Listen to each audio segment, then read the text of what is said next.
I like to show this picture to evolutionists, and I'll say, this is, as far as I know, Mount Rushmore. This is the world's largest rock group. Hey, if you know of a bigger one, I'd like to see it, okay? But that's the biggest one I've seen. I say, fellas, do you think there's any possible way these faces could have appeared on the rock by chance? Do you think the wind could have done that by abrasion or exfoliation or thermal expansion of the rock or erosion? What caused these faces to appear on the rock? They'll say, well, Mr. Hovind, these were designed by a guy named Borglum. It took him a long time to make it. I say, okay, now let me ask you a question. Do you believe George Washington himself is a product of chance over billions of years? They'll say, yes.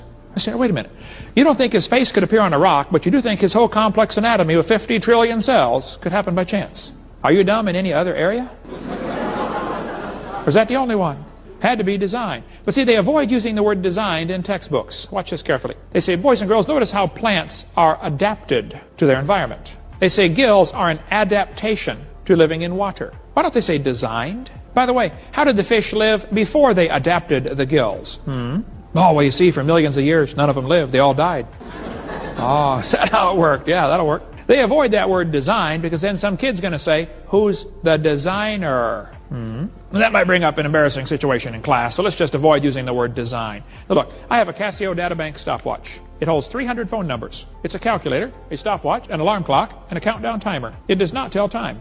You have to look at it. But it's an amazing machine. $70 at Walmart. I was in Japan only one time, but I never did see the guy who made the Casio Databank stopwatch. But I suspect there is a guy who made it. Is it logical for me to stand here in Wisconsin and say, I believe there's a designer for this watch, even though I've never met him? I mean, is that logical? Sure. Now, is it logical for me to stand here and say, I never seen the guy who made this, therefore he doesn't exist? That's not logical, is it? Some people look at the world around them and say, I can't see God who made it, therefore he doesn't exist. Hello, you better think about that. You don't have to see the designer to believe he exists. The design demands a designer. It's interesting that evolutionists argue against design using arguments they designed.